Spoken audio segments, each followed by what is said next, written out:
yang saya rasa cukup rapat dengan saya dan cukup rapat dengan kebanyakan kita di sini, iaitu tentang sustainable development. Dan secara spesifik hari ini saya nak bercerita tentang non-technological approach, how we deliver SDG ataupun sustainable development goal. Saya ada 10 item, dan 10 item ini juga semua perkara yang merupakan action. Tindakan pertama ataupun action yang pertama ialah tuan-tuan, think that it is 2050 and these are components I'm going to discuss with you today, and please respond to it as far as sustainability is concerned. When we talk about sustainability, these are items or parameters that we are interested on. First, say for example, renewable energy in energy mix in our grid system. This is our car. Yeah, this is EEV, energy efficient vehicles. This is electric vehicles. Blah blah blah. If you think that this is not sufficient, please tell us more than what is expected after 2030. After 2030 is already there, which is target in our green technology master plan. Is already there.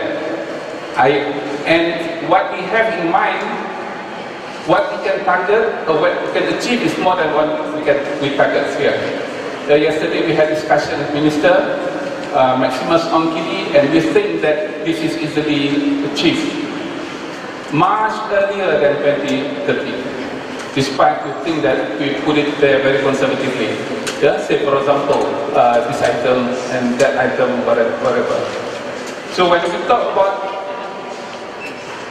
sustainability, normally these are items that we put and we aspire to have.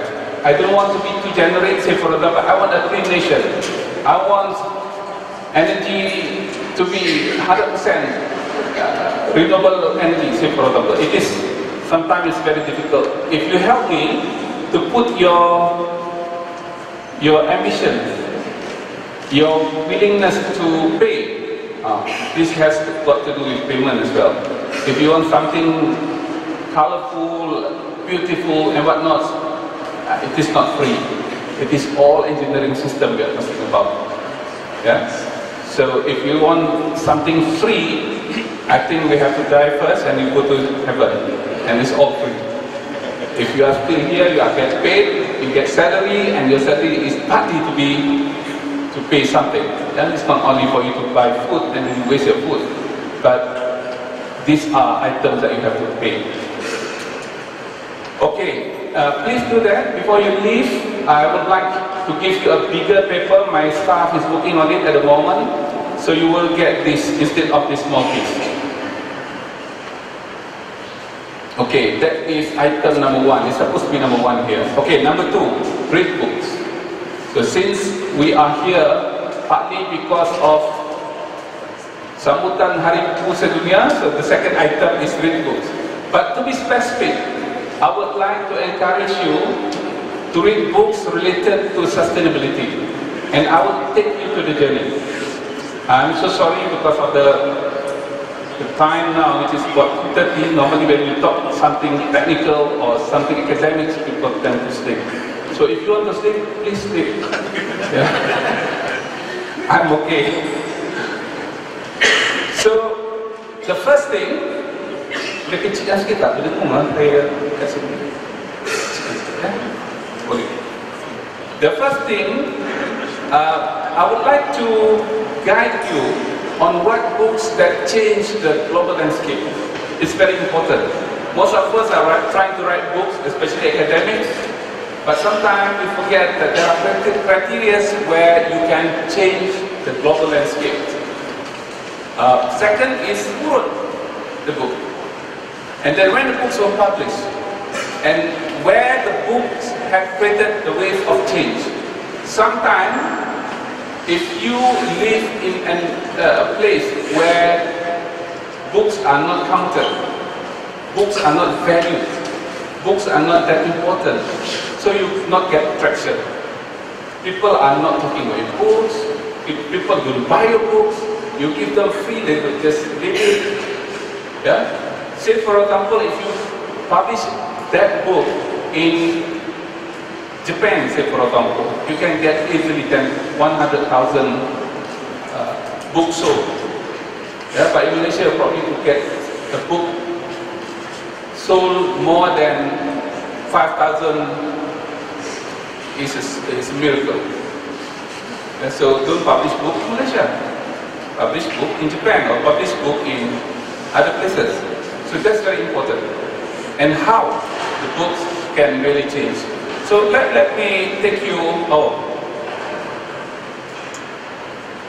This is a poem that I wrote on 27th of April. I'm not a poet. I don't like to read poems myself. But sometimes, whenever you are in the state of doing things and you can't express yourself, so the best thing is for you to write a simple poem. So most people who wrote poems, they are great poets normally are not really a professional poets. They are philosophers, they are thinkers, and the way they explain it is in the form of poems. So these poems I think is good. This is what I normally say to myself and what I normally advise my colleagues, my children, my counterparts. I want to read the first and the last. Yeah? So I ask, bacalah Akbar untuk membolehkan anda mengetahui laporan tentang pelbagai peristiwa terkini dalam dan luar negara. Sebab apa? Sebab orang tak baca Akbar. Now if you read papers, you put it there, no one reads. Because they thought that they can read social media. They can read Times or whatever through their iPhone or iPad. Bacalah dengan fikiran terbuka dan kritis, because whenever you read, you're not necessarily swallowing everything. You have to make your own judgment. Yeah? Kerana tidak semua peristiwa itu penting untuk digundah-gulana. You don't have to worry. If someone died, as reported in newspaper, not necessarily the whole world died. That particular case in point that we are talking about. Bahkan ada pelaporan yang khilaf atau sekadar iklanika. Dan yang last sekali, bacalah kitab suci untuk menjernihkan jiwa dan memaknakan kehidupan. Bacalah dengan penuh tawaduk kerana nur rohani suhud diminda dan roh yang dahaga cahaya petunjuk. So this is, I think, the expression I would like to share today with you. And there is a new words for you if you are not able to understand this. Bibliophile, a lover of books, someone who finds joy and peace of mind while holding a quality book. Yeah, a quality book is not a book. A quality book. So you have to find a quality book. So these are some books I've written. I've written myself probably about 33 or 34 books. If I collaborate with others to write, probably I have another 10 or 15. I don't compile my CV anymore, so I'm so sorry. If you want my last CV, not available. You have to find my CV. So I'm no longer asking for position or jobs. If you want me, take me. Otherwise, you find my CV.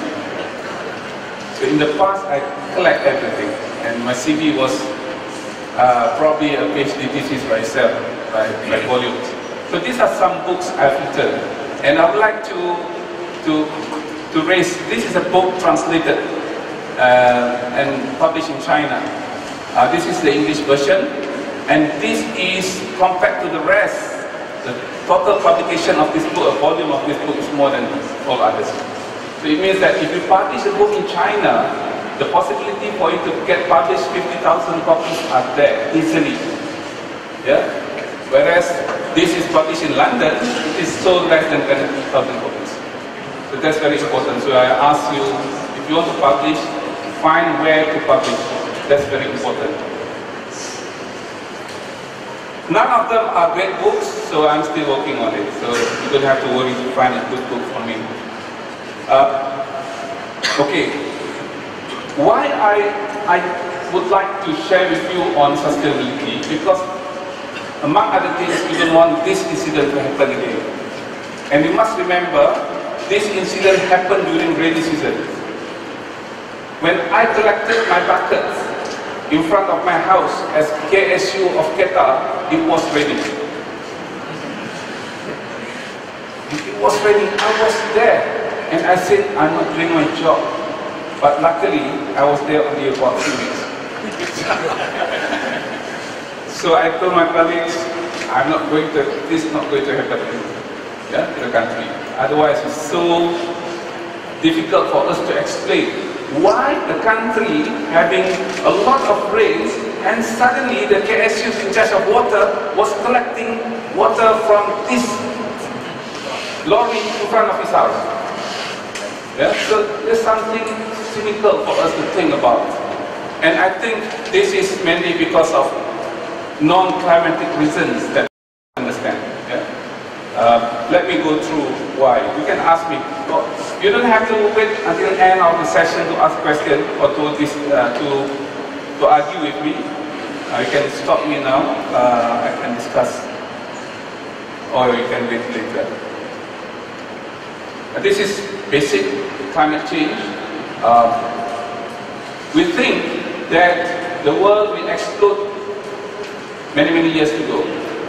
So there we have Hari Kiamat, whatever, that we understood from Islamic perspective.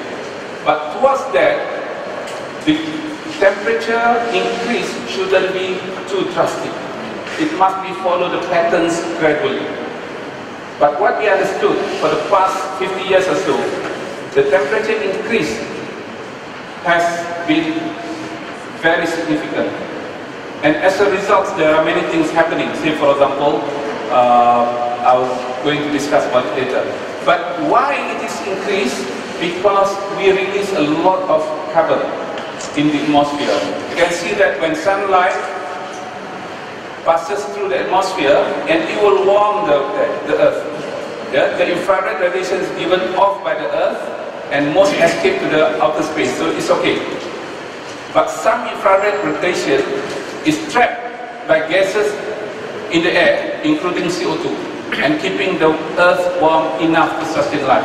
So this has been deteriorating from time to time. Therefore, we are talking about low carbon economy.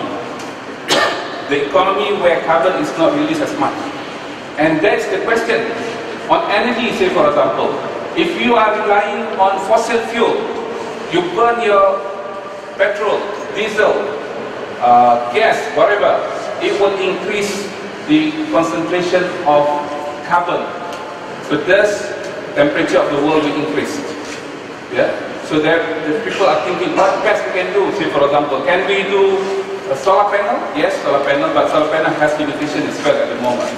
Solar panel that we have is only limited in this part of the world about 4 to 5 hours max a day, between 10 to 3 o'clock, say for example. After that, there is no more productive solar panel production or generation. So it matters a lot. And people are thinking about other sources, say for example, windmill. Do we have enough wind? This morning I had a long discussion to find an area in Malaysia where wind can be harvested, and it's only in Kudat, Sabah. And you know that in Sabah they don't need too much energy as required. The energy is needed in Klang Valley. We desperately require more energy here. 60% of the energy in the country, or electricity in the country, is consumed in this part of Malaysia, Klang Valley.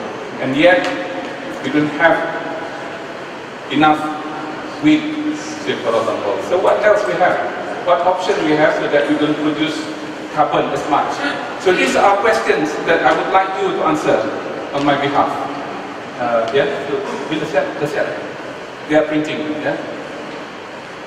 So climate change gives a lot of impact to our atmosphere, our biodiversity, fresh water, and desertification of land and degradation. And finally, human welfare will be in danger.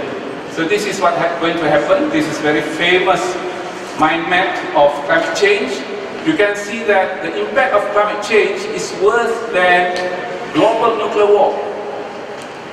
We have about 5,000 warheads, nuclear warheads in the world now. If we fight and we use that and everyone dies, it is not as worse as climate change. Yeah? Say for example. And this is very important. Say for example, with 0.8 degrees C increase, many things happen. Say for example, heat waves. It's happening, heat waves. Sometimes it's very hot in this part of the world. Yeah? Sometimes very cold. And suddenly, places where you don't find snow are now snowing. Places where there is no earthquake, we have earthquake. In Ranau, say for example, in the trace of geological survey in this part of the world, there was no trace of earthquake in Sabah for the past 2,000 years. But recently we have. And people relate that to global warming. And say for example, if you have 1% increase, say for example, some islands might not be there anymore. Say for example, Tioman, Maldives, and few others will be disappeared. Yeah? So this is something that's very important for us to understand. So how can we address this? So there is a Stern report, Nicholas Stern report, that I'm going to talk about later. Okay, this was something that I discussed with my colleagues yesterday. What is the opposite word to sustainability? Sustainability is noun. What is the opposite word? Any adik-adik ada yang sampai mengantuk tu tahu jawab soalan ni. Apa perkataan versus sustainability? Non-sustainability. Ya betul. Tapi ada tak istilah lain? Ya? Ha? Okay, I think sustainability versus disaster. Yeah? Kalau both are nouns. So sustainability is a good thing and disaster is a bad thing. The question whether sustainability can be extended as well as disaster to be deteriorating, and that is the function of time. So that's very important. You can challenge me, professors, you are here to discuss, to talk and to write, argue, to gado-gado, So as administrator, I don't have time for that. I think sustainability is opposite to disaster. So this is something that I believe now, unless you can change my mind. I have this example. If you don't sustain your forest cover, you will create disaster. This is an example. Yeah? Yeah. If you do this, you get this. Yeah? Because this is not sustainable, and this is the result. So unsustainability or non-sustainability equals to disaster. Am I okay? Am I okay? So you know the importance of sustainability. If you don't want to live sustainably, you are creating disaster. It could be health disaster. It could be environmental or this kind of disaster. So my topic today is very important. In the past, professors will teach, and these are professors. In the way, this is how people perceive you. Professors are someone old, poor. You see that this is very old lab coat, and then has no hair. So when I left university, I still have hair. You know? So I'm not as bad as this. And when you give lecture, everyone should sleep. You see that? So if you are not able to make people sleep, you are not a good professor. See, everyone sleep here. And then suddenly professor realized that, okay, this is not sexy, so what I should do, climate change threatens the economy. Everyone shocked. Wow, this is something big. This is something important. So indirectly, what we try to do in academics sometimes has no impact to the society or to the policy making. Why we choose words, terminology that I think not appropriate. Say for example, not scary enough, not sexy enough. not touchy enough. Say for example, climate change threatens our existence. Yes, we will die sometime in the future. The world will be ended. There will be the end of the world. Kiamat akan berlaku. Ya, tapi kita kata ekonomi, then something interesting. So this is happening. Therefore, in 2015, there was a big gathering in Paris, and world leaders, including Obama at that time, and many world leaders came to Paris and agreed to sign a Paris Agreement. And Paris Agreement is about SDG, Sustainable Development Goals, and it has 17 goals: no poverty, no hunger, good health, quality education, gender equality, clean water and sanitation, renewable energy, as I mentioned earlier, good jobs and economic growth, innovation, infrastructure, blah blah blah. Climate action, and 17 is partnership for the goals, responsible consumptions and whatnot. So these are goals that clearly indicated, and Malaysian government has already agreed to sign. We signed together with another 159 countries. Total is 196. So another 195 countries agreed on this. So let's talk about it. From academic point of view, scientific investigation started in the year 1960s, when the first book published by Rachel Carson in 1967. So the book is mainly about chemical pollution from pesticides. Yeah, so Rachel Carson realized that pesticide was widely used at the time, and as a result, they discovered a lot of cases related to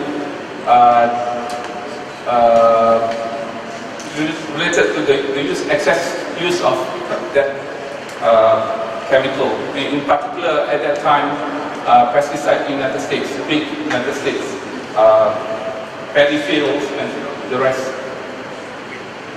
And as a result of that investigation, a group of people from MIT grouped together. You can see that this is all started with universities, academic fraternity. They decided to write a report, and this report is basically based on a simulation done, and the report was titled "A Blueprint for Survival." And this report is very important. If you have time, please read this report, because this report was really, I think, the most important report by a group of academic community that shaped the world. This is the first book, last century. I'm not talking about previous century, I'm talking about last century. Do you have any? This is the most important book. Yeah. And then after that, the whole world changed. You can see that 5 years after that, many countries started having their own environmental law. In Malaysia, our Environmental Quality Act was enacted in 1974. And then we have Kyoto Protocol later, just to address the issues in this study. Yeah? And this was about 5 years later, this was about 15 years later. And then started technological breakthrough. There's a lot of things happening. Say for example, when we talk about ozone layer, the breakthrough required was to replace freon gas in refrigerator. It's not only refrigerator at home, but it's also refrigerator in your car. So among the breakthroughs happening there is to have refrigerator not using freon at that time. Yeah? And many other things. Now we are talking about hydrogen gas, and we are talking about cars without, say for example, fossil fuel at all. We are using a lot of, say for example, electric vehicles. And what is also important is market forces. Today, if you read newspaper, those who are interested in newspaper, therefore I start my poems by reading newspaper. Newspaper is good to catch your mind. I read newspaper only 20 minutes or 10 minutes a day, and I have 4 newspapers. I just key and then I read what is needed. Yeah. So one of the important news for us today is that Europe has banned palm oil products without this level. So we are asking Europe to reconsider. Some of this level require time for them to comply. Yeah, it's not you apply today, you get it next week. No. You have a process of 3 years, 4 years to comply. And there are a lot of auditing issues related to it. So this is big. Therefore, we have to be certified to be able to sell. And we have also sustainable development goals related to it. So Rakan Carson in 1962, and then there is another book published, The Limits to Growth and Blueprint for Survival. So these are important books for us to understand. And if you're able to understand this book, you will be able to understand why people are now talking about SDG. Yeah? Why? And this is another book which is very important. This is about minimalism. This is about living, not to use excessive resources. If you have 5 shirts, enough for you. Yeah?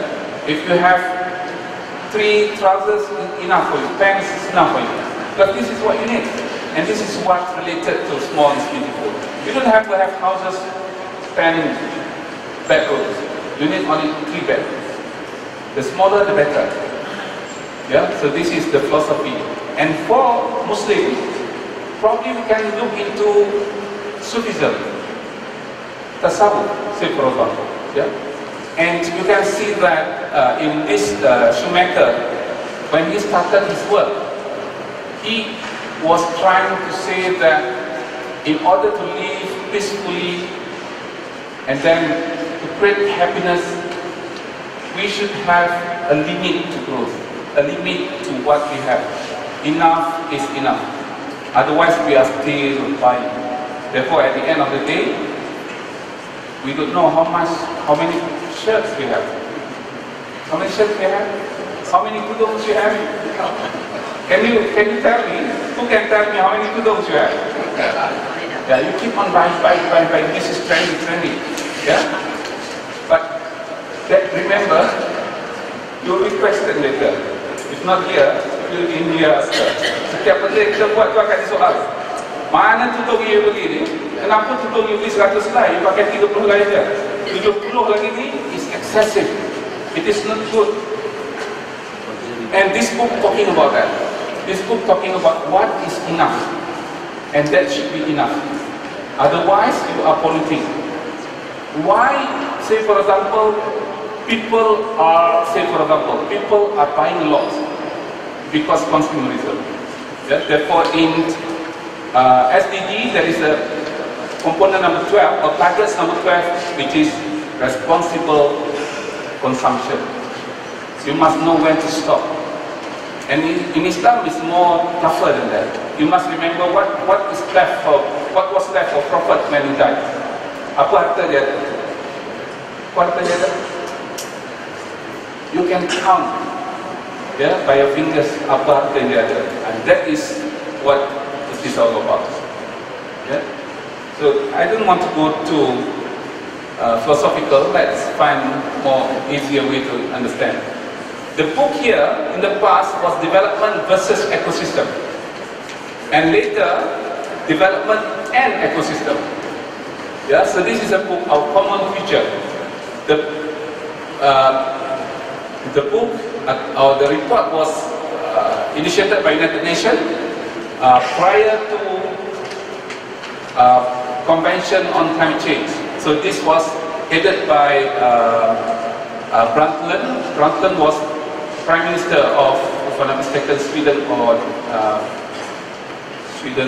Denmark, I forgot. Probably Norway, yeah? And then this is Kyoto Protocol. This is development and ecosystem. It means that you can grow, but this is the limit. You have to do this. Yeah? So this is the framework that we have. Why I'm talking about books? Because majlis kita ni adalah sambutan Hari Buku Sedunia. Sebab tu lah tuan-tuan nampak tak interested in books. Nampak punya benda baru je. Okay, we talk about books. We talk about public policy. Because of the books, many things changes. In the past, people talking about environment, about livelihood, they are from environmental health perspective, and mostly they are from Ministry of Health. You can ask engineer Datuk Kadir Din. He was with Indah Water. He was CEO of Indah Water. Prior to that, he was with DBKL. Before that, whatever. Yeah. So mostly people in environmental engineering fraternity was from Ministry of Health. Yeah. And then when we started, Rakel Carson started the book, people are talking about the risk, environmental risk. And as a result, we have Department of Environment. Environmental Quality Act 1974 mandated for a government to have Department of Environment. And then later, after we have all that, we need to have infrastructure. And we have Ministry of Housing and Local Governments on environmental management. They are in charge of solid waste, they are in charge of landscaping, they are in charge of drainage system, in charge of sewage and whatnot. Yeah? But we found that this is not a good model. Therefore, we have environmental services separated from the whole thing. And it was then Ministry of Energy, Clean Technology and Water created. Then I'm KSU in this ministry at the moment. But now we are talking about environmental sustainability. And there is no dedicated agency for environmental sustainability. It involves everyone. It's about education, it's about consumerism, it's about everything. When we talk about SDG, it's about all sectors. It's about everyone. You have to find the space in SDG. If you are a philosopher, what is the philosopher space in SDG? Something like that is important. Since I am at USIP, I think this book is important for us to read. Yeah? Say for example, this is a lecture given by Professor Syed Hussein Nasser in London many years ago, Man and Nature. I think this is very philosophical book. If you are good in English and you are philosophical mind, read this book. Otherwise, don't waste your time. Yeah? I tried to read this book first time, probably 3-4 times, then I understood it. Yeah, after four times reading. And this is the easier book to understand, Islam and Ecology. Fazlun Khalid is my friend. So I think this is good book. Green Teens, what Islam teaches about protecting the planet is good book, very practical. And this is Professor Maulid Izzuddin from University of Wales in Aberystwyth. Yeah. So I just want to quote him. In Islam, the conservation of the environment is based on the principle that individual components of the environment were created by God. Yeah? It's not human being created by God. Individual components created by God. They have their roles to play. And by all living things were created by the Almighty Creator. Although the various components of the natural environment serve humanity as one of their functions, this does not imply that human use is the sole reason for their creation. So it means that the fact that birds, flowers and trees are there is not to serve human beings. They have their own responsibilities. Yeah? And this is very important. What are the other responsibilities? The other responsibilities is to do zikr to Allah subhanahu wa ta'ala. Yeah? So then it's important for us to protect them. Because we cannot do zikr all the time. If you plant trees, you are planting something that glorifies God, despite you are not thinking about God. So at least you have a share, a fair share by planting something that glorifies God. So please plant more trees, you get more rewards in the care of them. Please give food to cats or whatever, so they will survive, because they are not serving us anyway. Yeah, the moment they survive, the better it is for us. And this is the concept. If you cut them, you cut an opportunity for others to glorify God. So your amal jariyah will be shortened. So don't cut trees, plant more trees. Banyak orang kata, kita tanam pokok tak boleh tidak. Tanam pokok itu apa tu bagi kita oksigen? Oksigen is one function of the trees to serve humanity. But the rest, they have many other functions. The birds yang berkicau itu adalah glorification. So kalau kita tak bunuh burung itu akan glorify, and we are the source. We are one of the reasons why the bird can glorify their creators. So it means that we have to be very friendly to other living things in the world. Itu juga yang lain-lain. So this is easy for us. So kalau tuan-tuan nak dapat pahala hari ini, dan saya pun nak dapat pahala daripada apa yang tuan-tuan buat, balik ini kita tanam suatu pokok. Biar pokok terimbun, semakin banyak pokok merimbun, setiap jenis itu akan glorify the creators. So the more rewards you get. So, janganlah biarkan dia tinggal sebatang tak ada daun. Ya, sikitlah glorification yang berlaku dan sikitlah pahala yang kita dapat. So something like that. Is that okay? So this is the most important books I think in recent years. In the 21st century, I think from my perspective, this is the most important book for everyone to read. Setakat inilah.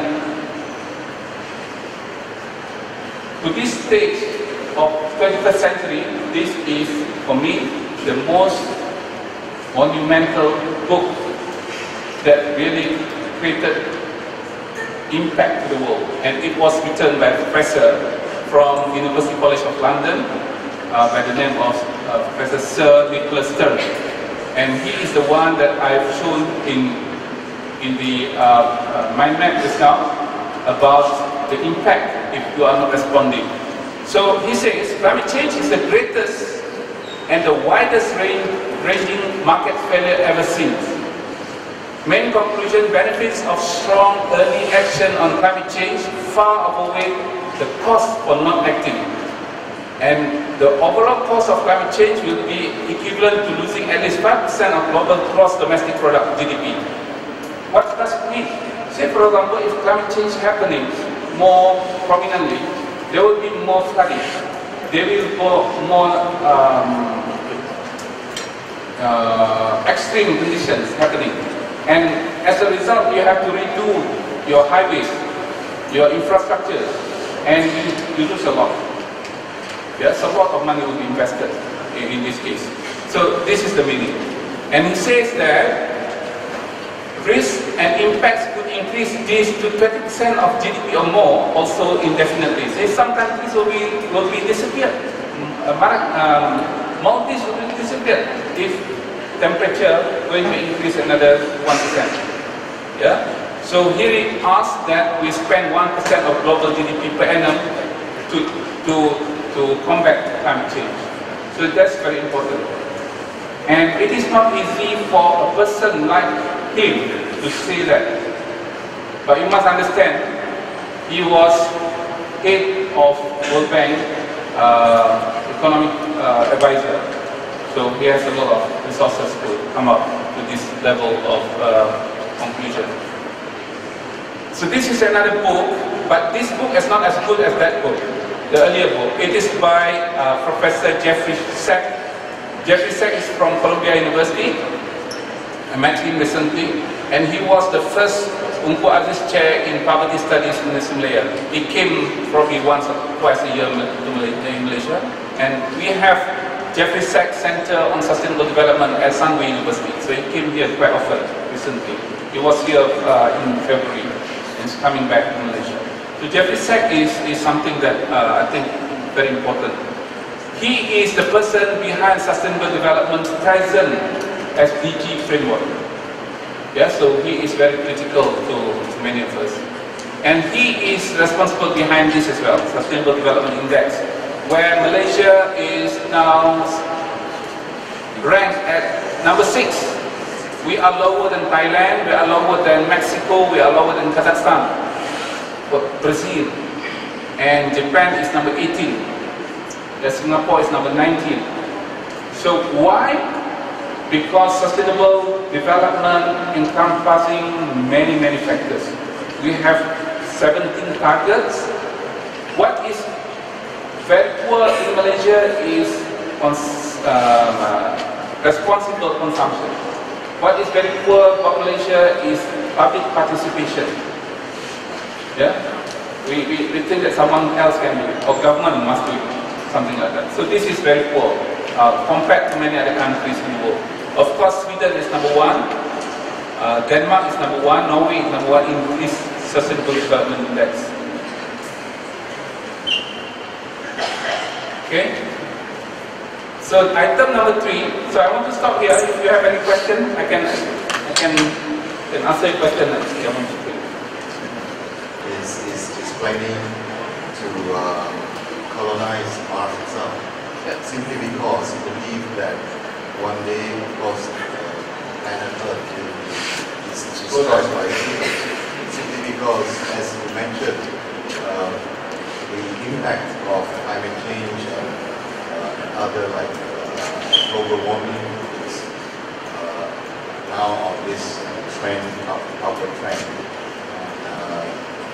In this sort of scenario, what do you think? Is it a necessity, with your knowledge, that indeed humans have to colonize? Yeah, as a replacement, because I think I'm feeling that being a non-Muslim himself, he's already thinking about extending humanity on Mars. Okay. What do you think? Is this against the normal? Okay, from the perspective of a Muslim, perhaps, or Islam. You want my answer? Yeah. Do we need to go to another planet like Mars? I give my answer. I don't know. I think there are many other options we can prolong the livelihood in this world. Yeah, so let's do it. This is very important. This is very important. This is how we want to do it. Yeah? Thank you for the question. This is exactly what I'm going to talk about. We know that SDG is very important, and how to deliver SDG, how to make sure that we meet all the targets. I think there is 2 ways to do it. One, through people-centric strategy. The other one is through scientific and technological strategy. Okay. If we do nothing, and we just concentrating on making more laws, more acts, more regulations, we will stop them. Yeah? And we can have technological solutions. Go to Mars, can do that if you want. Or other things. For example, there was easier suggestions, means that people should go to where places still abundant with resources. Yeah. So that sounds easy. Yeah. 60% of the population of Malaysia is concentrated in this piece of area. Why not we go to Tawau? Or some of you seek to be put in the tree and then we put them in Bakun or somewhere where you still have a lot of resources. So the question can be answered from that perspective. Or you can say that, oh, I don't like that. That's the same answer if you want to go to Mars. And the easiest way about people-centric, because it's just changing the mindset. You can get people change. You don't have to spend too much sometimes. And you can get sustainability. So I give you a route. So these are possibilities. So say we are starting here, we can We can follow Japanese way or Swedish way, so you just can jump there. It requires transformation. Very big do. You have to change everyone, you have to really doing many things differently. Or you can go through this solution, or you can, and finally reach there. So these are options that we have. And we discussed this at length, at various levels, at various forums within ministries and within government at the moment. And I would like you to understand, actually, whatever you have in mind, whatever you put here in this piece of paper is doable. We can do it, no problem. In the piece of paper that I give you, say for example, you want 100% renewable energy. It can be done. It can be done within 5 years. But you have to pay the price. Yeah? Nothing free. There is no free lunch in this world. Yeah? You can have renewable energy, and the cost of renewable energy sometimes is very expensive. Yeah? So the question is whether you want to pay or not. Therefore, we think there are two ways. Say for example, if we opt this 2C, there are two ways to do it. One is partnership for the goal. We don't do it ourselves. We do it with someone who are already interested, someone already started, someone already succeeded. And then we target on responsible consumptions, because this is human being. This is not system. I give you an example. In the past, people were not aware about halal food in Malaysia. Despite they are Muslim, they are living in this part of the world, the importance of halal logo was not there. And they will listen to rumors saying that, oh, in this restaurant, they are not cutting, tak sembelih hati, tak sempurna. Kita mendengar gosip. Ya, lepas kita tak makan nasi. Lepas bulan kita dah balik makan itu. Ya, macam-macam. But we were not able to verify whether it is really halal or not until we have halal certification. Yeah?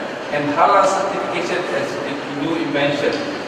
It is only in Malaysia. I'm telling you, it is only in Malaysia. You go outside Malaysia, no one using halal.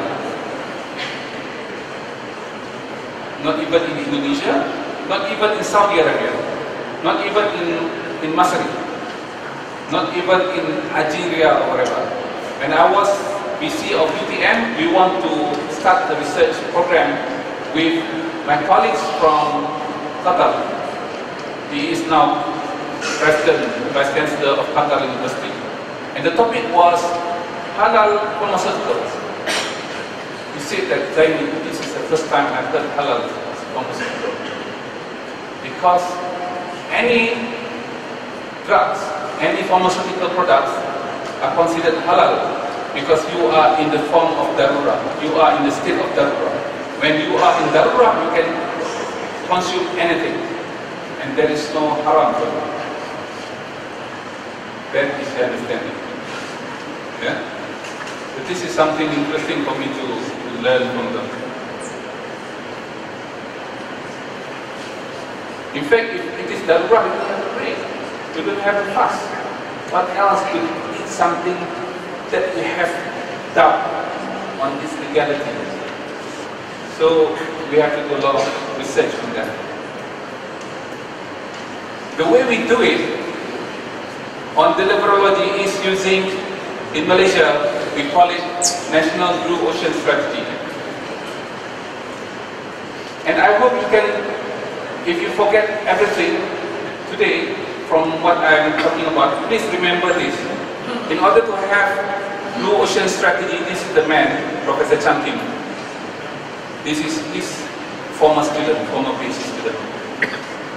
Any Blue Ocean Strategy must have three components. One is rapid execution. It means that fast. It cannot be 3 years from now.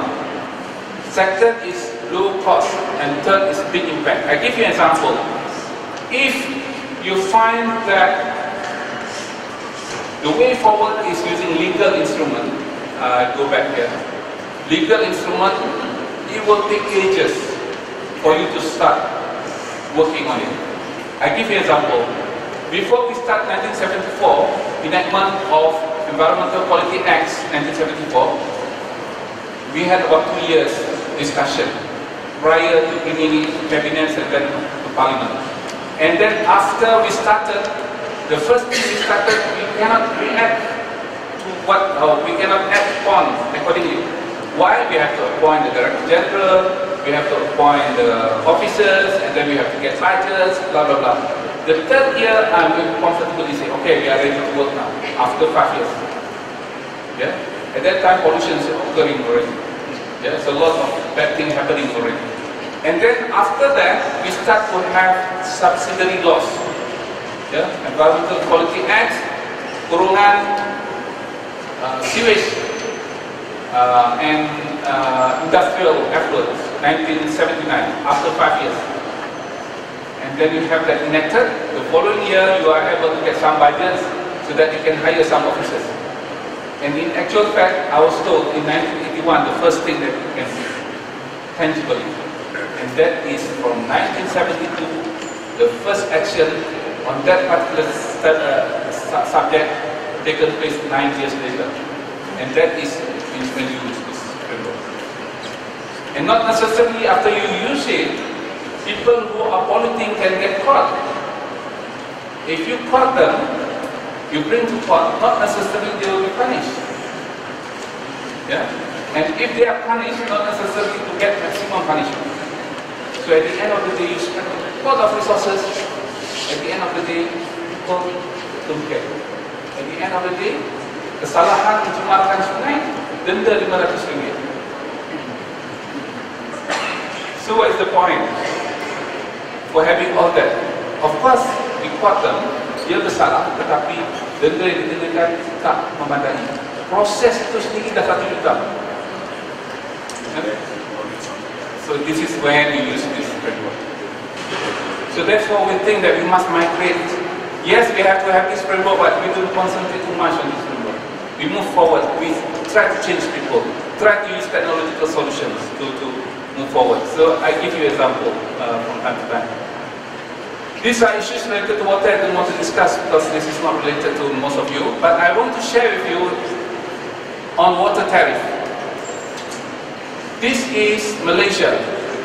And the water tariff in Malaysia is cheaper than Thailand, cheaper than Indonesia, cheaper than Vietnam, cheaper than Philippines, cheaper than Mexico, cheaper than South Korea, definitely. And the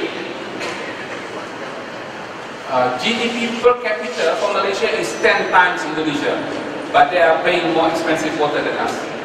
Yeah? So this is happening as well to legislation.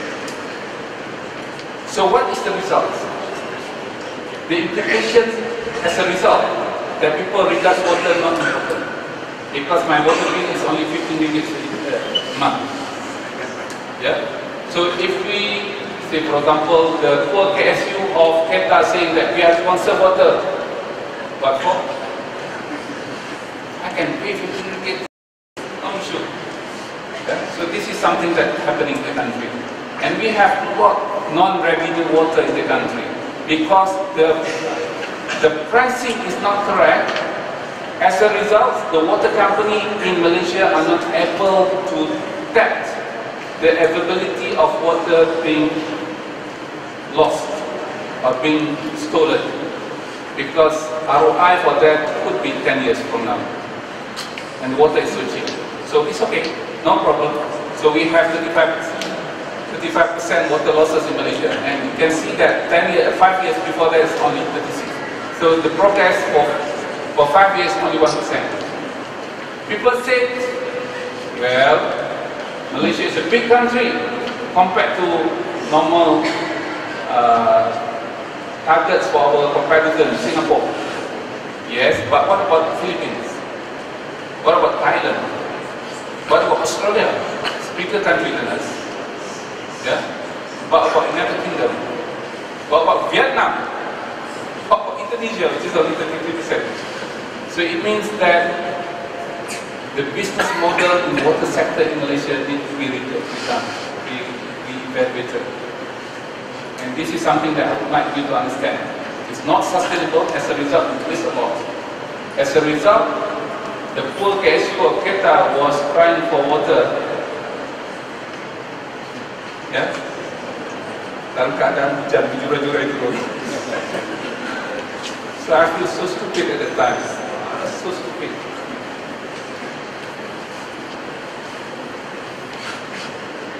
Okay.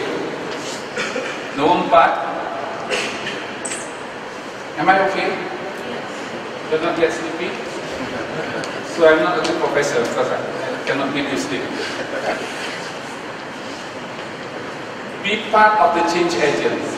So the change agents that I require at the moment is from linear to circular economy.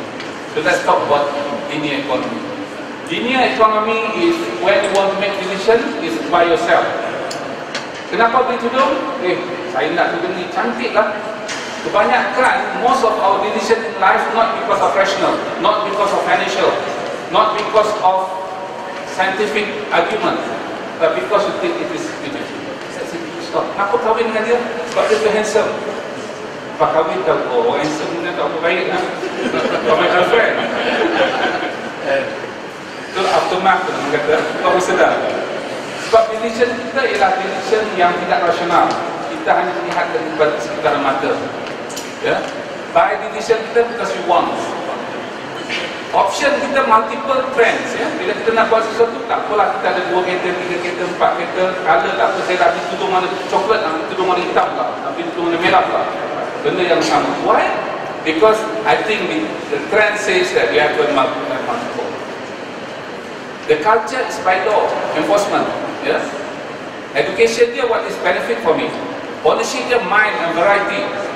After use, dispose. Lepas pakai je buang. So as a result, you have a lot of waste material in our landfill. Prior to this meeting, this event, I had a meeting with Solid Waste Corporation.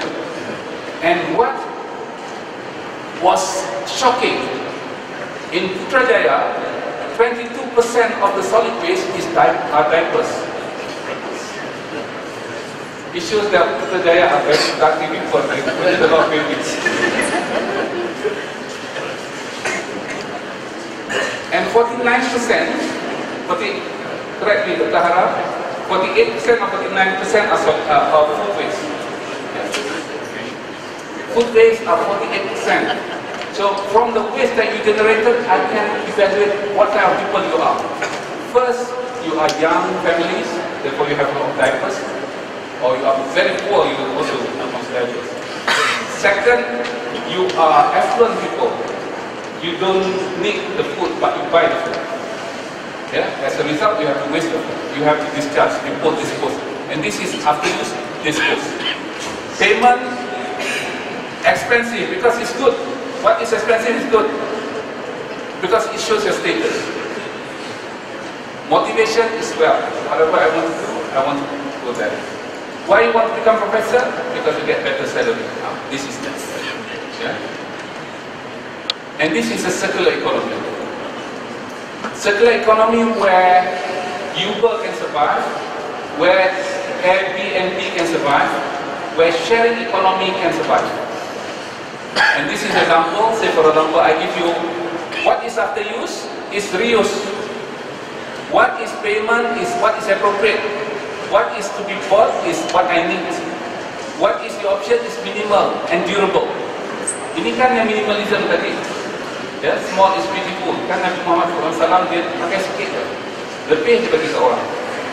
Ya, orang yang paling kaya di zaman Nabi adalah Nabi sendiri. Sebab 1/3 daripada harta rampasan perang itu. Tapi dia bukan pegang tu dia akan bagi semua. Dia kalau bagi kepada orang lain mungkin habis. Dia punyakan harta pun. Tapi orang tahu bagikan Nabi, orang yang akan dapat. Yeah? So this is very important. And what are their motivations will be sustainability and what kind of carbon they produce. Saya buat sesuatu, berapa carbon saya produce from this? This is and what is going to be happen in the next few months going to be, there will be a lot of apps measuring carbon that you produce. Say for example, now you can use that, you know how many steps So there will be also how much carbon you produce, how much food that you waste, or how much food that you consume, how much energy that you generate, something like that. So this is very important. And for that matter, I'm so sorry I mean talk in the least Scandinavian, so I recommend you to read these two books. Yeah, the Almost Nearly Perfect People. This is about Nordic people. The second is The Year of Living Danishly. So, yeah. Jadi kita nak orang datang ke Malaysia ni living Malaysianly. Kita kena buat macam tu sehingga orang boleh buat betapa cara hidup kita berbeza dengan orang lain. I give you an example, and this example I mentioned many times. When I became the first visiting professorship I had was from Denmark Technical University. So I traveled quite often to Denmark. And my friend from Denmark, also my co-authors mostly from Denmark as well. They came to Malaysia, and one fine day, I think in 2001, they came to my house in Johor Bahru. I proudly telling them that I bought a new car, and this is my second car. And everyone was looking at me like that. Second car? I said, hey, what's wrong with me? What second car? In Denmark, a professor of environmental engineering is prohibited to have a car. Because it generated a lot of carbon. And suddenly you bought two cars. And this is not an electric car. And they were fighting. Saying, what second car? Yes, I have a second car. So, you see that the way the thing is different. The higher you are in your positions, academics or in your company, whatever, the more humble it should be, the more contribution it should be. And in that case, contribution is in the form of tax. My friend, when he retired, Professor Mons Hanser, he paid 67% tax for his salary. And for them, that is contribution. And he received less money, take-home pay, compared to when he was associate professor. And for him, this is my contribution. I need less because I'm no longer having children with me. I'm no longer having cars that I have to take my children with me, my babies with me. They are already gone. So what I need is a small bicycle. And I can take public transport. Stay in the city. Okay, you are correct. City panas. Saya tak nak pastikan begitu. This is oratory, okay? One of my PhD students, I have PhD students who work.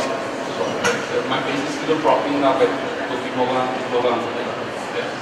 So the one that graduated from Denmark is Syarahan Perdana. He is head of sustainability, Copenhagen municipality. And he came back to Denmark early this year. Early this year? Sona? Early this year. Yeah. Early this year, yeah. So it's about 4 months ago, 5 months ago. Or probably late last year. Late last year. I met him here. Late last year. And he didn't buy a car. Instead, he bought a bicycle. And he has to cycle 24 kilometers to work. 24 kilometers. 24 kilometers nak kerja. And he told me, Zaini is no joke. During winter, -5, -10, it was wet and it was white. Yeah, and you have to cycle. And he said that is my contribution to the world. I didn't produce any carbon today. And he's a Muslim. Yeah. So he kata, I feel that I'm okay because I didn't hurt anyone today. I didn't hurt the world today. Yeah. So this is what we are trying to do. Ya, bila kita buat sesuatu, jangan kata kita rasa susah aja. Kita rasa kita yang susah, tapi sebenarnya ada kebaikan. Sebab itulah badan dia slender. There is no additional fat on your body. Living danishly. And whenever they have happiness index, this is the highest in the world, this is second in the world. Yeah? And these are books that really changed the mind of people. This is Marie Kondo. You can ask youngsters, they are crazy about Marie Kondo at the moment. If you are not able to understand what Marie Kondo, you are not living in this generation. You are past the generation, you are different generations, okay? The joy of having less, say for example. If you have time and you don't have anything to buy, and the book is at the back, you can buy this book by Zainal Shah. So the book is at the back, yeah? This is about Minda Lestari. Lestari is sustainability, sustainable. Yeah? So how we can live sustainably. This book was published probably in 2010 or 2012, if I'm mistaken. And this is also a good book by my friend, Fazlul Khalid. And close to Negeri Sembilan is Empangan. This was a novel by Zakaria Ali, Dr. Zakaria Ali, and he's from Rembau, Negeri Sembilan. And he wrote his thesis on social development of masyarakat Minangkabau and their rejections and their perceptions on a new project in that locality. And it is about a dam project, so it's related to my work now. Therefore, I can understand, by reading this book, I can understand why people reject them. Yeah? So, daripada kemudian, yeah, sharing why people are not happy with them, you read this book. And this is another book by Syarahan Christmas tentang Rimba Harapan. So, Rimba Harapan is a very good book talking about Bentong area, about that part of Laut area in 1920s when people started to develop the area, started to build roads, started to make some development. So what is the perception of the public at that time and why they sometimes rejected some simple development. So this is example of books that you can read. And these are books I think very important for us. This is the trendy book now, and this is the book probably can shape your mind, and this is the book that you want to sleep. This is a good novel. Okay, number 5. I have 10 things. If you don't want to listen, I can shorten it. Yeah? I'm okay. This is practice and promote water conservation and energy efficiency. This is linear society because they think that I bought this water, so forget about how much does it cost. The water is so cheap, so what? Yeah? So, I have done a study with my student many years ago. Average people in Malaysia, especially in Masjid UTM, spending between 5 to 10 liters of water for wudu. Yeah, the moment they open the taps, Assalamualaikum Ustaz, apa khabar? Air berdua turun. Ya, terlupa habis 5 liter lah, barulah start kan Bismillahirrahmanirrahim. Yeah, something like that. So this is something that we have to do. Regular washing in Malaysia is about 20 liters. If you take twice, it's 40 liters just here. And flushing toilet is a big thing. Still, I found 9 liters per flushing which is available in many parts. Water usage average in Malaysia now is 230. Energy usage is supply driven. Depends on the design given by contractors or given by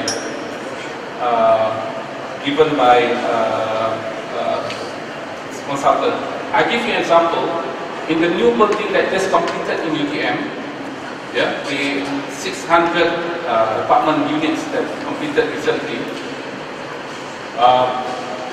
the pricing earlier was 230 million when we start request proposal, and then we took that proposal and bring to our board, and we managed to secure funding from EPF.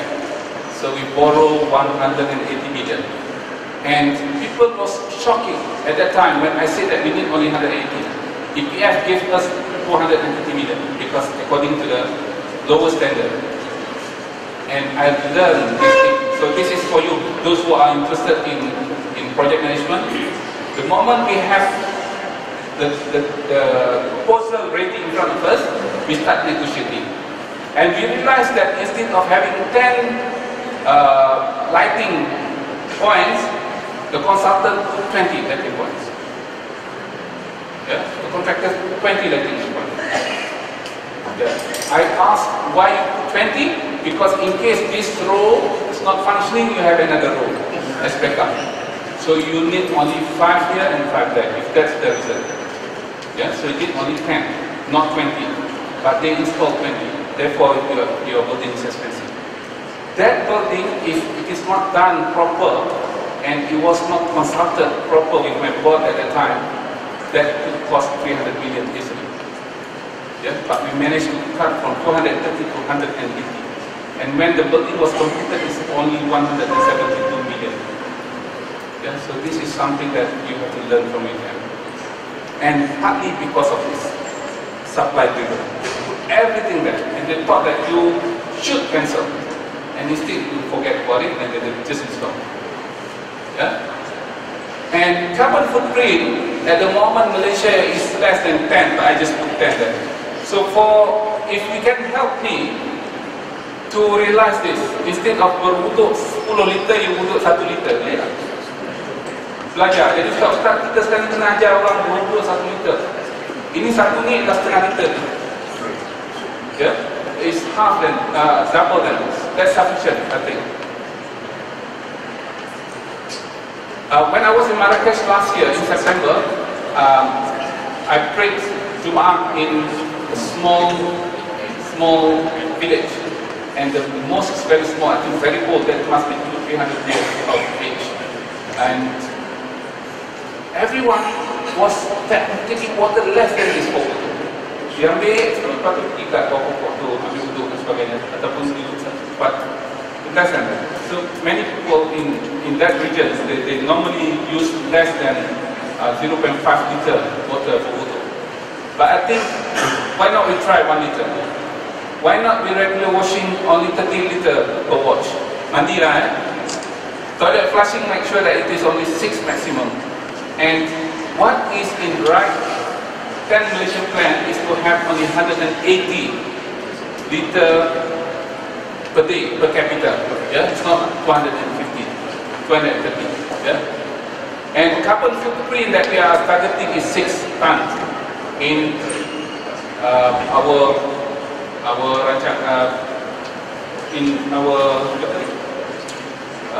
green technology master plan. You can see that 6 ton year per capita. So I don't want to talk about this. You can read this, you can read this, because I think I want to shorten it. Okay. The final thing I want to talk about, or probably second final, is public participation. I mentioned about how we can deliver. One is technological, second is through people-centric. So people-centric require public participation. And therefore, we can use NBOS framework, National Blue Ocean Strategy Framework, yeah, and require a lot of volunteerism. And create value on water infrastructures, and create value on handling and cycling trade along, say for example, water infrastructure. So these are virtual friends I've created. The name of virtual friends is Friends of Langat River. I think now our membership is close to 2,000 already. And we started about 6 months ago, less than 6 months probably. Yeah? We started early this year, probably about 5 months. So this is our ambition. This is in Vienna. This is the new river that crossing 13 countries. And this is water storage next to it. So we try to have Malaysia Vision Valley to have these facilities. So they don't have to go upstream. The water is stored close to the demand center. So Cabinet has approved this concept. So I hope that the first place we can realize this will be in this part of Malaysia. And you are part of it, you are central to it. Yeah? So what is Langat River Friends? Langat River Friends is to make sure that Langat River is clean.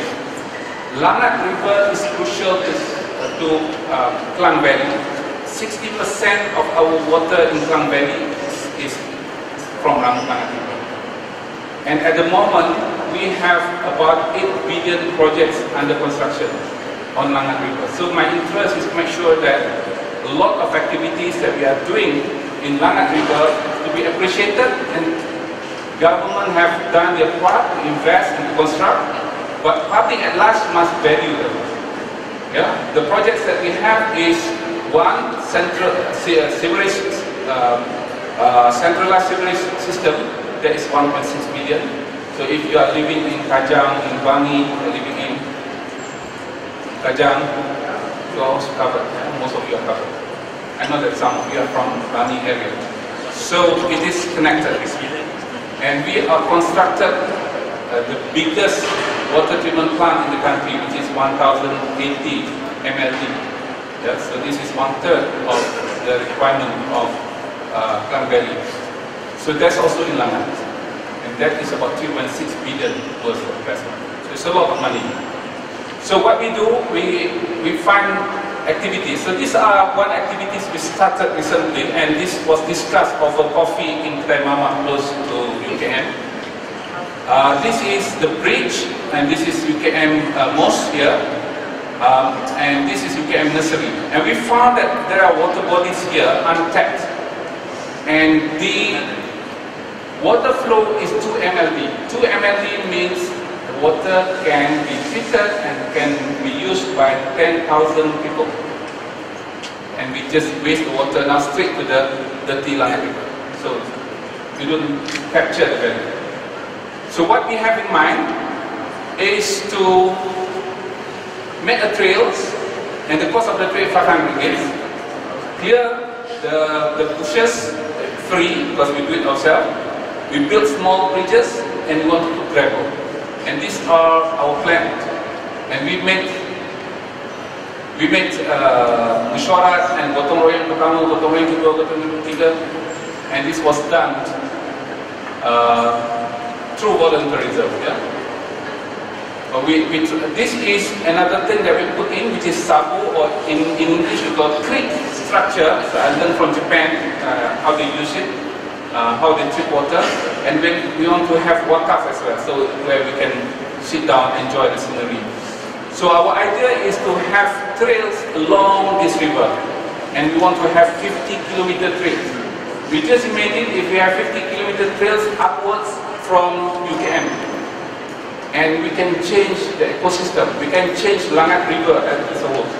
In the past, last year in particular, when pollution incidents occurred, it was started with a lorry stopping here and then suddenly discharging. And they discharge to a small, I'm not talking about here, I'm talking about different sites. Yeah? And then, because of that, entering the river. And downstream is water intake for water treatment plant. So if you will have trails around it, people are walking around here and no one can stop and discharge anything. Yeah? So this is very important. So our idea is to make sure that this is going to be swimmable. The Langat River might not now, but this is swimmable.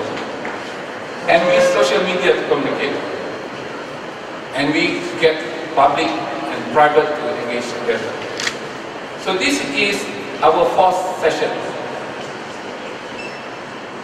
And this is when we just completed dredging the ponds. And if you go now, the pond is clear, crystal clear. Yeah? You can swim here. I can't recommend you to drink, but you can swim. That's for sure. Yeah? And this is UKM Trails. This is my message on May 10, 8 days ago. In general, the basic earthwork have already completed today. The 4 sessions started about 6 weeks ago. We discovered the serenity and the beauty of the waterfront. Next program will be orchestrated by UKM. So those from UKM, you have to do this.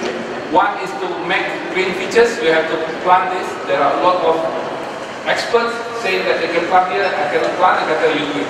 I don't want to listen to you. You take the seed and you plant it. Otherwise, it's very theoretical. Another 4-kilometer trails along Langat River upwards, yeah, the beautification of the newly discovered lake, cleanliness and public facilities. So we want to move to another 9 places this year, and inshallah next year we will do it somewhere. So, ladies and gentlemen, this is only 4 weeks work. No, 8 weeks, results berapa? 8 minggu. Cik Rizal, mana Cik Rizal? If you want to have how we do it, you ask it. Yeah, we don't have to write to Rancangan Malaysia ke-11 proposal that will be vetted by LOF and cut by one-third. This is just made and then we spend money probably about 2,000, 3,000 ringgit and we get the results.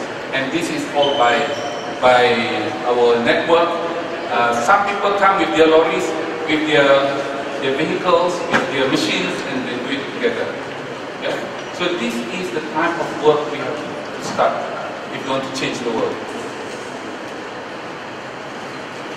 Because, say this is a river, at the moment the utilization of our river is as affluent as river. And probably pollution dilution. You pollute and you dilute. And most likely it's on flood mitigation, and some places we have still transportation. But we stop there in Malaysia. In Klang Valley, in Langat River, in Selangor River, it's limited to that at the moment. What is next? It can be recreation. If you have trails around it can be recreation. Drinking water sources. In case we need water, this is available. We don't know what's going to happen with the big infrastructure again. It can be food resources. People are starting fishing in our ponds now. They are showing that the fish is this big. Mana datang ikan tu kita pun tak tahu. Di mana ada air, di situ ada ikan. Yeah? So this is very interesting. Those from Bangi, if you want to fish, you go there. I guarantee you the water is clean and then the fish are healthier. And this is what we call river economy. I give you an example. This is in Kyoto. This is my favorite place in Kyoto. I will go there and then walk. And Professor Saburo Matsui, my colleague from Kyoto University, he is so passionate about this river because he lives with this river. And his wife is one of the main volunteer network leaders in this area. She is responsible to make sure that these are cut properly, and this is not done by the municipality, it's done by volunteers. Yeah? And this river is not deep, it is less than 6 inches, made into trails. So you can see that a lot of stones. So this is what we are trying to do in Langat River as well. So imagine this is Langat River 4 years from now. And this is Han River in Korea. This was worse than Langat River 15 years ago. But what changed this river was the cycling trade. That changed the whole thing. Suddenly people found that, oh, this is the treasure that we must protect. And therefore, not only people proud because they are protecting, but they are enjoying. This is 80-kilometer cycling trails in Korea. Yeah, I met some people from Malaysia in Seoul recently. When I asked them what are their activities in Seoul for 1 week holiday, they said that we cycle every day, 80. Yeah? Because they work, so they build up the muscle. And that is worse for holidays. Otherwise, you just eat, washing, and then shopping and whatnot. So at the end of the day, you will have no place in your house. Gantung semua baju-baju yang dibutuhkan. Yeah. This is my final slide. This is a concept I learned from my Japanese colleagues. Ikigai means reason for living. You cannot ask young generation in Japan, they hate these words. But among veterans in Japan, among old people, old generation in the 60s, this is their purpose of living, the reason for living. This is a mission in life. What is mission? That which the world needs. So I'm here as a teacher, as a professor, so people need education. So your mission is to educate. What is your vocation? Vocation is something that you will be paid for. So being a professor in UC, you will get job, you get salary. Yeah? that is between mission and vocation. But what is profession, which you are very good at? Say for example, you are really super professors in that field. You are top professors in your field. You are chartered engineers, you are professional, you are specialist medical doctors, say for example. So that is no longer vocation, that is profession. Yeah? But what is important is between passion and mission, and this is what we love. Orang tak bagi gaji pun dia akan buat benda. Orang tak bagi you recognition pun dia akan buat benda. Why? Because this is my passion. Yeah? And we need that. If we couple everything, this is reason for living. Kalau dalam Islam mungkin kita panggil ibadah. Dan dalam bahasa Jepun dia panggil ikigai. Ikigai means that you do it, and this is important for you. So please read this book. This book is not written by Japanese. I'm not sure why Japanese are not interested to write about ikigai, but it is written by a Mexican. Yeah.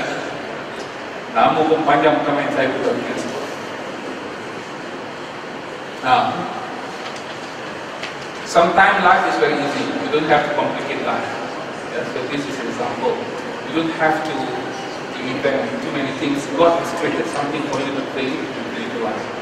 So this is the best combination of solar and wind power. So you get your things dry without producing carbon excessively. Yeah. So what's the outcome? I like this. This is in Nagasaki, in Japan, because their sewer network captured every single waste generated from your house, premises, and industry, so that your drainage system is purely stormwater, air hujan. Yeah? So that air hujan is very clean. So you can see that instead of just discharge the air hujan, they tap air hujan so dijadikan bagi kolam. So this is lovely. And I promise one stretch of Sungai Langat will be as good as this. So I've already indicated to my colleagues.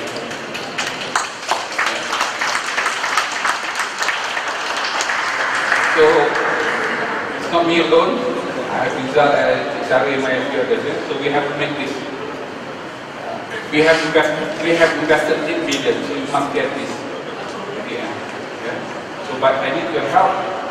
What is needed is your participation and your commitment, and this is not necessarily only your job. I want you to go beyond your job, your passion and your mission. This is what you paid for. Kalau hanya kerja saja, saya buat ni je.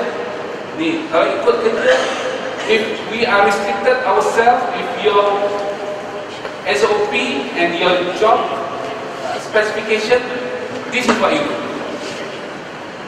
I'm paid for this, and the rest is not my business. But if you are passionate, if you have mission, you will do everything. So as a result, we will get this. Yeah. So this is my last. Probably I stop here in case you have questions to ask or to argue. Thank you. Assalamualaikum.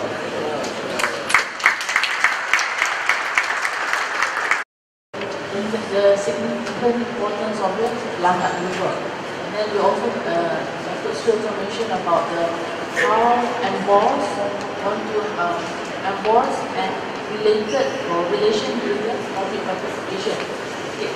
My question would be, for the emboss, one of the criteria would be big impact. Right. So big impact, public participation. Is there any let's say program or event created or organized by kita with universities around Malaysia in promoting this kind of idea? Okay, thank you for the question. There are two things here. This is purely integrated programs where you cannot see whether this is government initiative or public initiative. If you start with government to start everything, the first question will be asked, whose authority can do this? Which ministry can do this? Which department should do this? And if, say for example, this department is entrusted to do it, the first thing they ask, hey, I don't have budget this year. So they stop everything. So we don't want to discuss about that. The question is whether we need it or not. And we don't ask which ministry, which agency to start with. If you look into this, I don't use my title as KSU or Kementerian, I use Friends of Langat. People ask me, why Langat? Because cycling wise it is 10 minutes from my house. So that's the reason. I don't want to do it in Lagu ke, dekat Nilai ke, jauh, susah nak. So setiap orang kena jaga kawasan masing-masing. Jangan masuk kawasan orang. Ya, jaga rumah tangga masing-masing, jaga persekitaran masing-masing. Kalau setiap orang ambil, everyone looking after the neighborhood, so the country will be wonderful. Yeah? People will write how 10 years living in Malaysia, some kind of something marvelous. Yeah? So, don't start with that. Start with who can start and what can we do, and the rest will come. When we started this, we didn't realize that these are all volunteers came. You know? There is no instruction given that everyone must come. No, I didn't instruct my officer to come, and yet we get almost between 50 to 100 people attending every time we announce that we want to have something. So for example, on the 8th, I forgot, this was May 10th. Yeah. Actually, this is a fraction of the people. Actually, this is at 11 a.m. If you take photos at 10 a.m., probably we have about 50 people, and no one giving instruction to you to do it. Yeah, they just come, and then I bring my own cangkul, I bring my own whatever I can bring, and including breakfast. If you have money, you just buy 3 or 4 nasi lemak, bring it there. Tak ada orang sendiri nasi lemak. So people know that, okay, I want to hantar pisang lagi ni, dan sebagainya. Okay, lesson learned. In order to get people engaged, give them 2 things. 1, responsibility. 2, get them works on it. Jangan bagi dia dengan ceramah ataupun bagi ceramah. Banyak kita ni ramai banyak too many preachers in Malaysia. But what is lacking, I think, towards orang yang buat. Ya, orang ini yang datang ni tua-tua ni, tapi hebat-hebat semua. I didn't realize that. Ya, yang ni lakonnya punya. Ini Profesor Sukiman, Datuk Sukiman from UK. Dan dia kata, saya tak larang nak pakai cangkul, tapi apa yang dia buat ialah dia bawa durian. So banyak pokok durian kat sini tanam. You bring whatever you can bring to the site. Ada seorang profesor tu kata kita kena tanam ini apa? Saya kata Prof, bawa sini tanam. Ya, jangan begini leceh kat sini. Bawa tanam sekali. Ya, sebab terlalu banyak sangat commentators. At the end of the day, yang buat kerja tu seorang. So we want 10 to work and probably 1 or 2 give some kind of advice, not instruction. And then this can be fun. We want to change the way we do. Remember I said, the strategy is not to get to legal instrument. The moment they start the legal instrument, then they will think differently. Super juga macam kita nak mengajar kan. But if you get people excited, they come to university to teach for free. Sebab dia tahu pahala untuk yang banyak nak mengajar orang. Ya, saya dah umur 60, tak apalah. Saya dah ada duit, dalam simpanan saya ada 1 juta. Saya punya pension dapat 12,000 sebulan. It's sufficient for me, tak apalah. Saya datang mengajar free of charge 2 jam seminggu. Itu berkira lagi, ini bukan duit saya lah. Habis. This is the purpose. Why? Because we start with this. Sama ada you ada hak mengajar atau tidak. Mana prosedur mengajar dan sebagainya. So you change everything. But if you look into societies in Scandinavia, in particular, because I'm very close to them, they are different creatures altogether. Yes, the way they value things are different, completely different.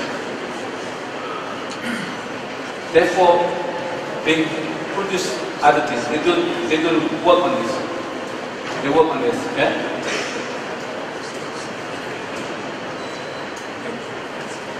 Soalan terakhir. Saya pun nak tanya.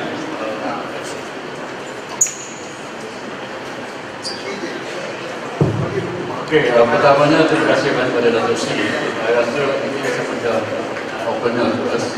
Jadi pada Datuk Seri saya nampak macam very good last year.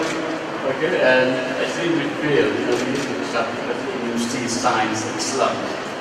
Jadi for start mungkin Jasmine boleh dapatkan semua 3 buku tu, itu semua ada dekat UC.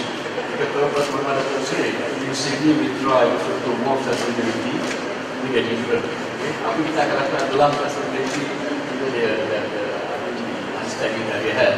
We can combine that with market syariah dan try to get it to move. So, cuma tadi Datuk Seri tadi pasal sustainability index tadi. Actually, at the moment, Malaysia is at number 62. Dan number 1 tadi lah, weather and so on. Cuma mungkin nak tanya Datuk Seri KSU, bagaimana is there any specific strategy that maybe the Kementerian try to study that in order to move from industry to technology? And don't you think that Islam, I mean being a Muslim, is that this going to be a strength that we can assimilate? Okay, saya tak nak spesifik because we are not ranking driven community. Tapi saya fikir let's start what we can do. I always, whenever I do things, I would like to have low-hanging fruit to be started with.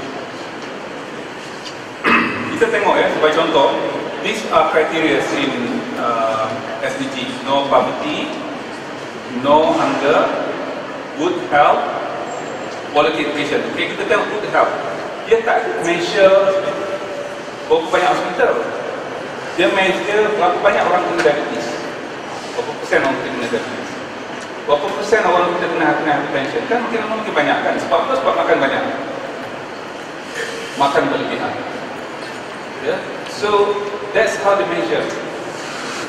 In the past, they measure about input, berapa banyak katil per population. Sekarang ni dia measure results. Berapa banyak orang kena, berapa banyak orang, say for example yang ada psychiatric cases dan sebagainya. Quality education, dia tidak melihat hanya kepada berapa banyak orang di sekolah, ya, tetapi dia melihat aspek-aspek yang the outcome of the education. So, for example, berapa banyak orang yang employment. Education provide employment, berapa persen daripada education system kita provide. Ini saya ingatkan, masa saya dari KSU, KPT dulu, saya selalu bergaduh dengan KPU. Ya? Gaduh betul. Sebab apa? Sebab dia melihat universiti itu sebagai hanya contribute to employability in terms of your success. Nombor satu dia tengok. If you, they don't measure your research activity, dia tengok your contribution to economy. Ya? So kita pula persukarkan kaedah kita melihat employability itu dengan berbagai with assumptions that this is not employed, this is considered what. Finally, the employability definition became very stringent and very difficult to comply. I give you an example.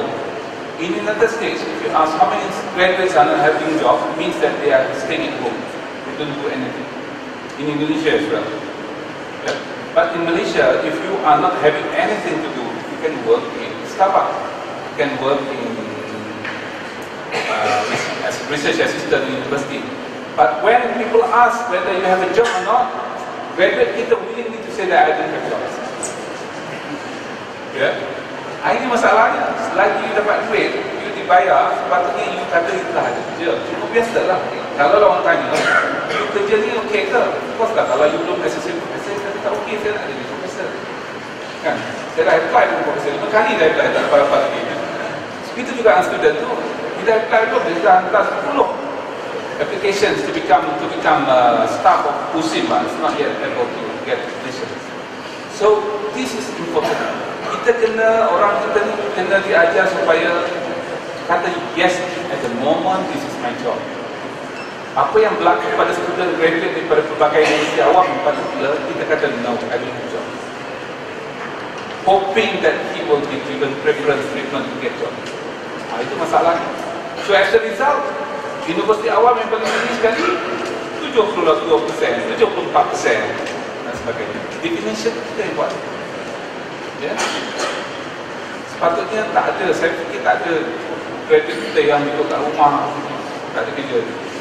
Kalau tak ada kerja tu sama ada dia menunggu lamaran ataupun dia sedang hamil nak lahirkan anak tu. So this is here. But what I suggest, we follow some easy practices in many countries. Say for example in Japan. I have 2 colleagues from Japan here, kebetulan datang di In Japan, we should learn cleanliness practices from them. And they are really very, very good. If you go to the toilets, you go to the streets, you go to the market, they really practice cleanliness in their context. So I think this is something we have to follow.